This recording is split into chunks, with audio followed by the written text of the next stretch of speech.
चलिए खैर स्टार्ट करते हैं। जब बाकी में बाद में आएंगे वो लोग ज्वाइन कर लेंगे।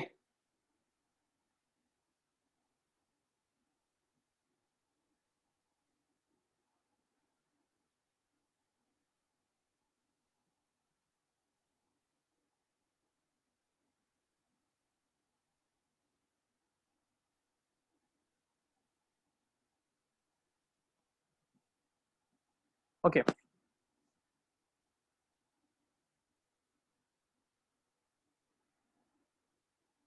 जब तक बाकी के लोग आते हैं मैं आपको सेकंड पॉइंट थोड़ा सा और इलाबोरेट कर देता हूँ। आखिर ये क्या बोलना चाह रहा था कंडीशन वाले केस में। इसने क्या बोला था कि अगर कोई किसी को गिफ्ट में अगर दे तो हम उसको क्या नहीं मानेंगे, ट्रांसफर नहीं मानेंगे। कंडीशन में क्या लिखा है, अदर देन ईसॉप।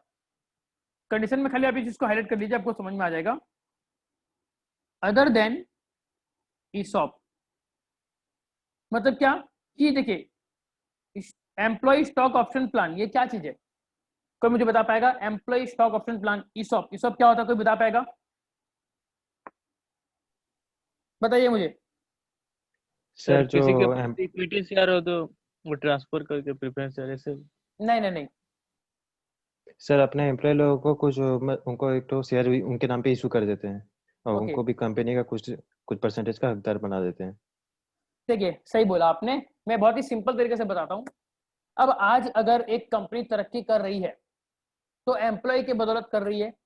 अब एम्प्लॉय लोग को लगता क्या है कि यार ये तो हम तो बस इस कंपनी में नौकरी करते हैं, महीना खत्म सैलरी मिली और हम नौकरी कर रहे हैं, लेकिन हमारी इतनी मेहनत करके ये कंपनी आगे बढ़ रही है। ठीक है, तो इस चीज में क्या हो सकता है कि वो लोग कंपनी को छोड़ के कहीं और दूसरी कंपनी जा सकते हैं कि भैया हमको ज्यादा पैसा मिले, या फिर कंपनी के लिए काम कर रहे हैं ऐसा एक मतलब एक अपना कंपनी वाला फीलिंग उनको नहीं आता। तो उस चीज के लिए क्या होता है ना, कंपनी का जो मालिक है जो मैनेजमेंट है वो सोचता है कि क्यों ना हम अपने एम्प्लॉय जो लोग हमारे साथ बहुत साल से हैं या बहुत पुराने हैं, हम उनको हमारे कंपनी का कुछ हिस्सेदारी दें, हम उनको हमारे कंपनी के कुछ शेयर्स अपनी तरफ से गिफ्ट करें कि लो भैया आज से ये कुछ शेयर्स आपके हो गए। एंड एक्ट में लिखा है share holders are the real owner of the company. तो भैया हम जो आपको ये शेयर दिए तो इतने शेयर के लिए आप हमारी कंपनी के क्या बन गए, मालिक बन गए।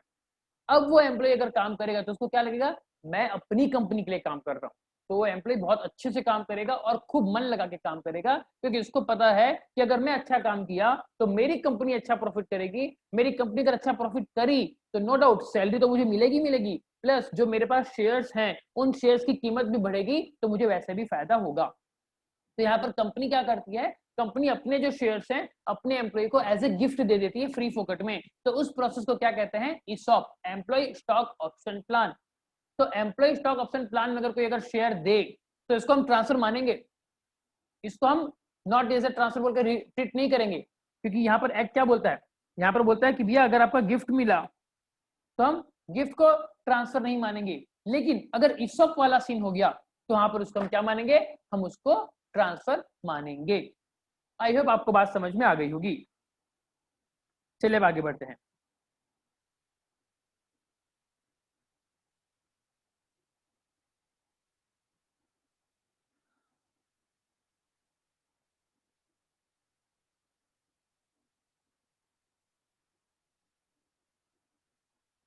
नेक्स्ट एक लिखिए,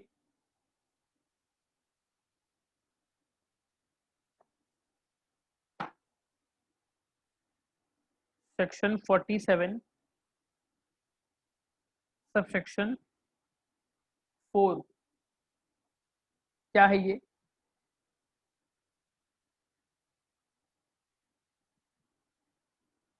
थोड़ी देर में पता चलेगा।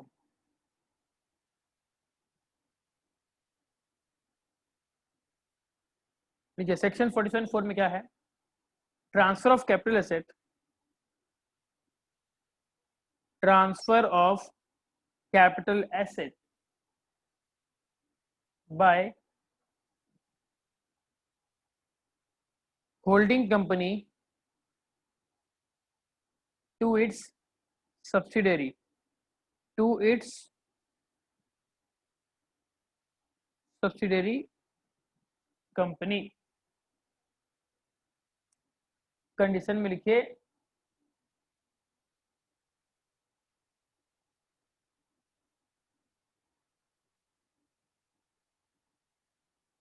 100% subsidiary Indian company.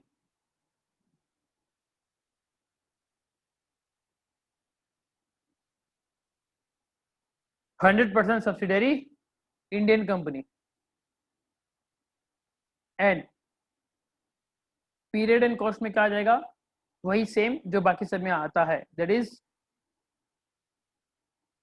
Previous owners holding period shall be included and cost में क्या आ जाएगा, cost to the previous owner.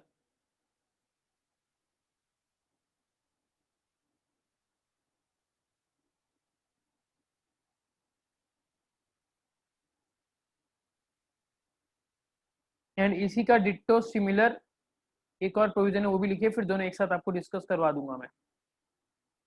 Section 47 subsection 5। पहले वाले केस में होल्डिंग कंपनी क्या कर रही थी, सब्सिडरी को ट्रांसफर कर रही थी, और कैसी सब्सिडरी थी, 100% सब्सिडरी थी, इंडिया की कंपनी थी। अभी वही वाला सीन को उल्टा कर देंगे, अगर 100% होल्डिंग कंपनी को कोई एक सब्सिडरी अपना एसेट ट्रांसफर करती है तो भी उसको हम ट्रांसफर नहीं मानेंगे। लिखिए, transfer of capital asset bye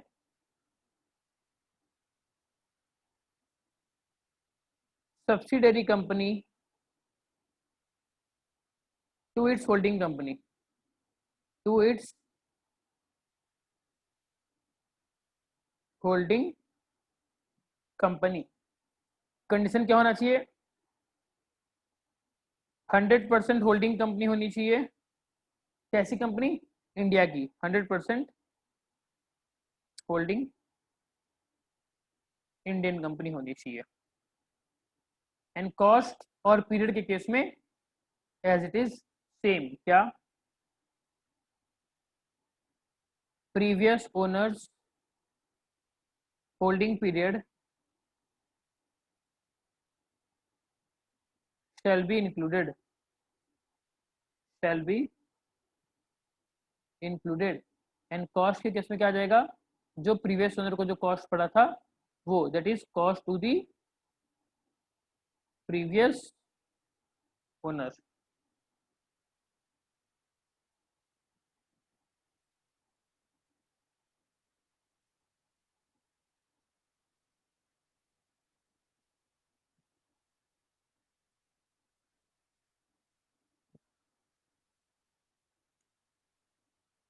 बताइए क्या आपको ये समझ में आया, मुझे ऐसा फील हो रहा है कि शायद आप लोगों को ये दोनों पॉइंट समझ में आ गया होगा। अगर नहीं आया है तो प्लीज मुझे बताइए, हम इसको डिस्कस कर लेंगे। बहुत ही सिंपल है, अगर फिर भी समझ में नहीं आया तो प्लीज कंफर्म कीजिए।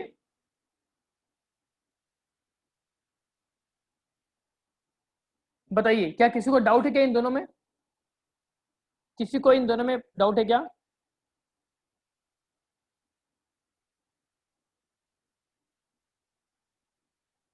प्लीज कंफर्म कीजिए।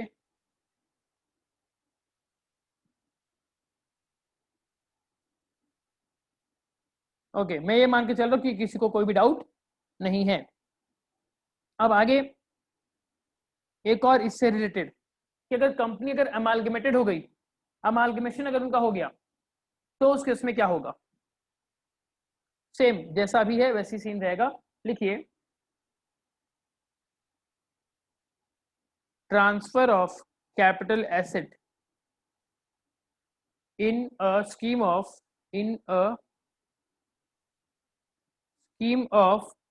amalgamation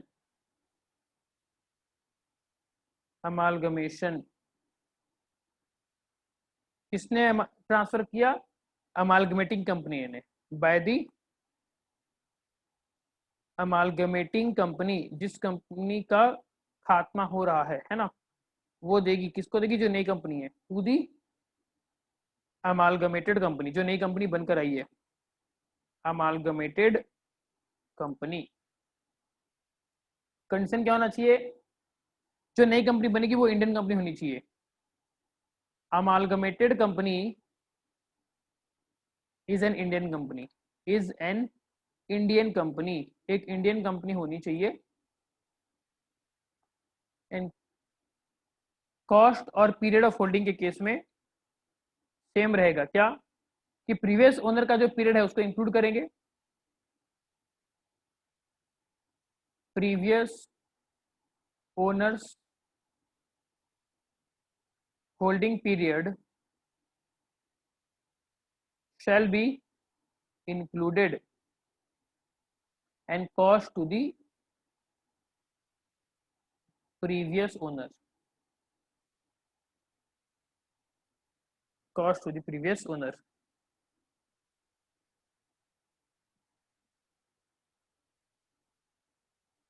कुछ डाउट है इसमें?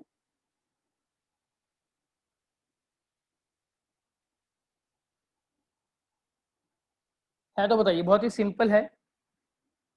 अगर एक कंपनी अगर अमालगमेशन हो रही है तो जो नई कंपनी है वो नई कंपनी अगर इंडिया वाली कंपनी है तो उस केस में क्या हो रहा है, हम मानेंगे ये ट्रांसफर नहीं हुआ है और इसके ऊपर कैपिटल गेन नहीं लगाएंगे। एंड आई होप आप लोगों को अमालगमेशन का मतलब पता होगा। प्रीवियस क्लास में भी हमने डिस्कस किया था, बिग बाजार वाला एग्जांपल दिया था मैंने, और लो भैया वो हो भी गया बात कि बिग बाजार अभी मिल जाएगी, किसके अंदर में मिल जाएगी, रिलायंस रिटेल के अंदर मिल जाएगी, रिलायंस। है ना। तो यहाँ पर बिग बाजार का एसेट सारा किसका हो गया, रिलायंस वाले का हो गया, लेकिन उसको कैपिटल ट्रांसफर नहीं माना जाएगा क्योंकि रिलायंस की जो नई कंपनी है वो भी इंडिया की कंपनी है। हाँ, फ्यूचर में कभी अगर रिलायंस इन एसेट को अगर बेचती है तो जितना पीरियड बिग बाजार ने अपने पास उसको रखा था वो काउंट करेंगे, प्लस रिलायंस ने जितना पीरियड रखा वो कंसिडर करेंगे। एंड कॉस्ट के केस में जो प्रीवियस ओनर को पड़ा था वो कॉस्ट हम ले लेंगे। समझ में आ गया आपको?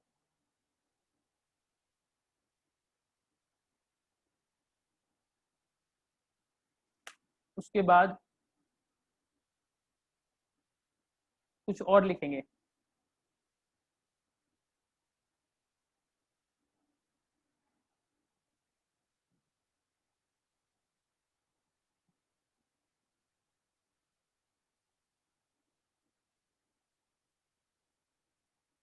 ओके,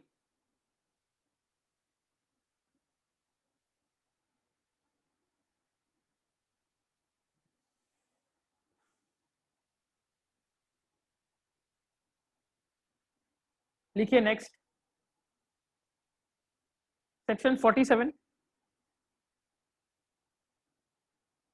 सबसेक्शन, एक सेकेंड,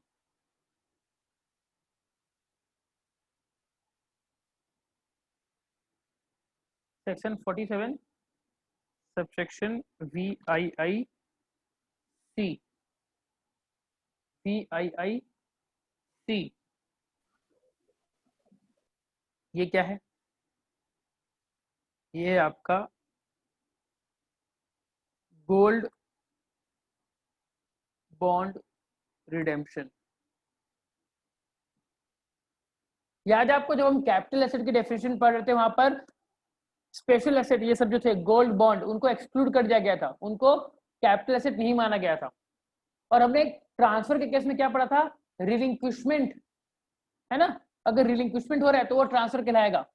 तो गोल्ड बॉन्ड के केस में क्या होता है, आफ्टर अ सर्टेन पीरियड आप इस बॉन्ड को रखते हो अपने पास और फिर बाद में गवर्नमेंट को ये रिडीम करने के लिए क्या करते हो, रिडेम्पशन के लिए दे देते हो, मतलब आपने आपका अधिकार छोड़ दिया, तो ये ट्रांसफर हो गया। लेकिन क्योंकि capital asset exclude what, gold gold gold gold gold bond जो है वो आपका कैपिटल एसेट नहीं है, तो इसीलिए इसका ट्रांसफर आपका ट्रांसफर नहीं माना जाएगा। कंडीशन में लिखिए, कंडीशन में लिखिए, एनी ट्रांसफर ऑफ सोवेरेन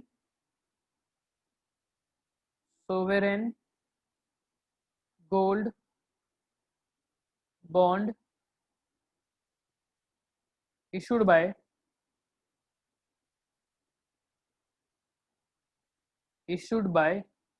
कौन इशू करता है sovereign gold bond? RBI. Issued by RBI under the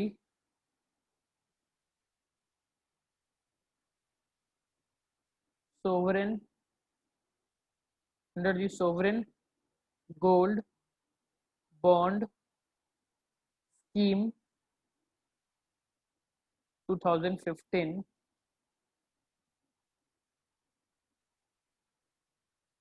by way of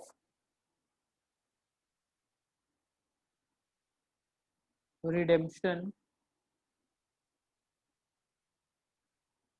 by an SSC being an individual। जी हाँ, इंडिविजुअल अगर रिडेम्पशन के लिए डालता है तो उस केस में उसको हम ट्रांसफर नहीं मानेंगे, एंड जिसको हम ट्रांसफर नहीं मानेंगे उसके ऊपर कोई भी कैपिटल गेन आएगा नहीं। तो बाकी की जो आपका पीरियड ऑफ होल्डिंग है और जो आपका cost to the previous owner है वो आपका कुछ नहीं होगा।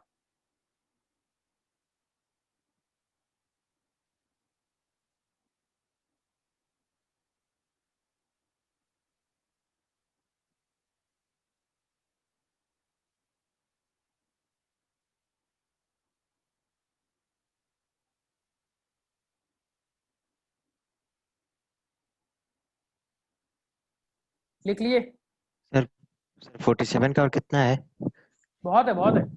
मैं तो आपको 60-60 के बीच के बता रहा हूँ। लिस्ट देखो तो आपको करीबन 40-50 हो जाएगा, बट मैं सिर्फ कुछ सिलेक्टेड आपको लिखवा दे रहा हूँ। अगर आपको डिटेल में पढ़ना है तो आपको साथ मैंने बेयर एक्ट शेयर किया था, उसमें से जाके आराम से पढ़ सकते हो।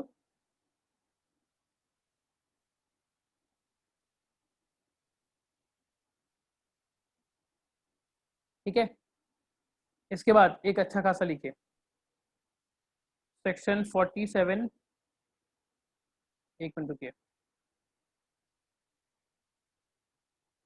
Section 47 sub section 9।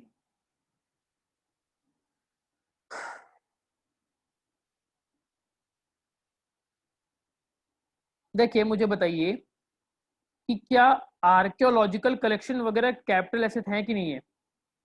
Archaeological collections मतलब एंटिक पीसेस वगैरह, पुराने सिक्के, पुराने नोट, पुरानी मूर्तियां, पुराने औजार, ये सब क्या कैपिटल एसेट हैं, हाँ या नहीं?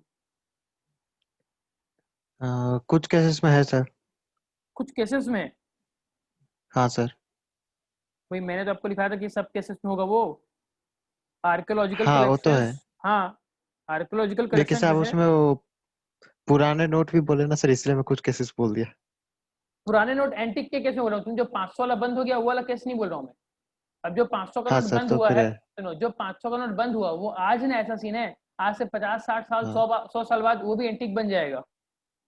हाँ ठीक है ना?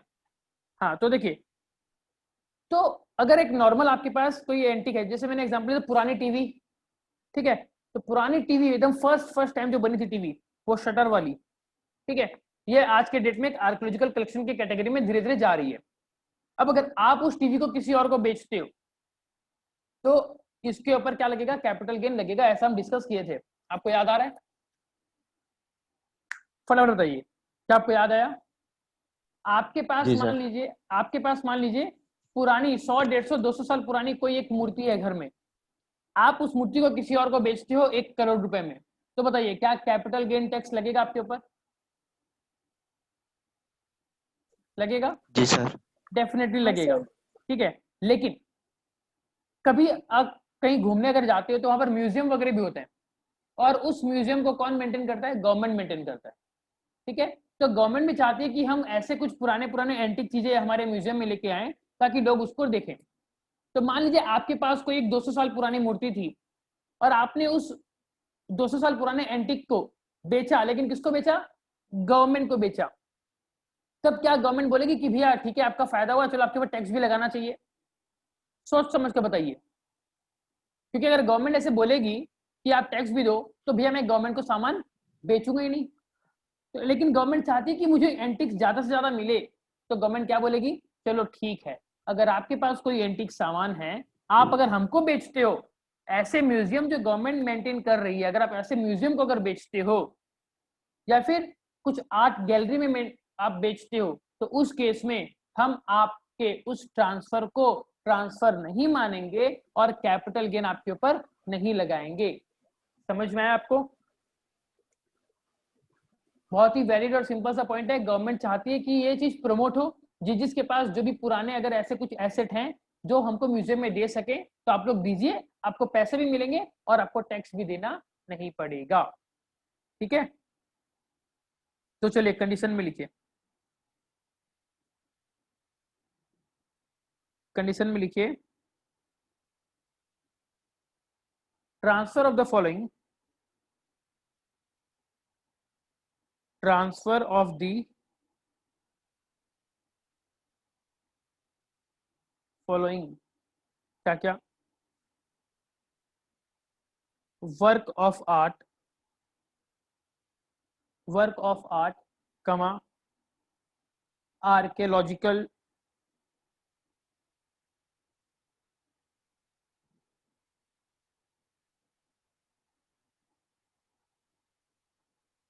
आर्कियोलॉजिकल, कमा साइंटिफिक और आर्ट कलेक्शंस, आर्ट कलेक्शंस, कमा बुक्स, कमा मैन्युस्क्रिप्ट्स,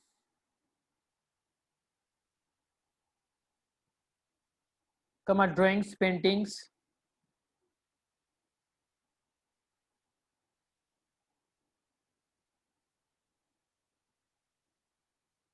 ड्राइंग्स, पेंटिंग्स, फोटोग्राफ्स, कमा प्रिंटिंग्स। अगर ऐसी चीजें आपने ट्रांसफर किया, किसको किया, कंडीशन में लिखिए, the transfer is made to, the transfer is made to, किसको, गवर्नमेंट को, यूनिवर्सिटी को, नेशनल म्यूजियम को, नेशनल म्यूजियम, या फिर national art gallery, national art gallery, या फिर any institution notified, any institution notified, government के द्वारा नोटिफाइड अगर कोई इंस्टीट्यूशन है, तो भैया आप वैसे जगह पे अगर ट्रांसफर करते हो तो उसको हम कैपिटल गेन नहीं मानेंगे। एंड हेंस कॉस्ट और पीरियड ऑफ होल्डिंग, इन दोनों केस में भी कुछ नहीं लेना हमको।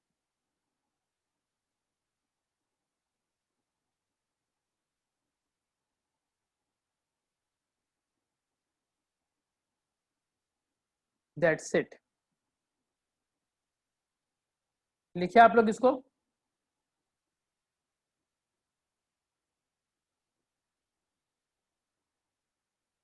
अभी ये लिस्ट और भी है, इसको हम कल की क्लास में कंटिन्यू करेंगे, फिलहाल अभी के लिए इतना ही। किसी को कुछ डाउट है तो प्लीज पूछिए अभी तक में, अदरवाइज हम आज की क्लास वाइंड अप करते हैं। Any doubts? No no sir. Sir. Okay fantastic, तो चलिए फिर मिलते हैं कल की क्लास में, बाय बाय।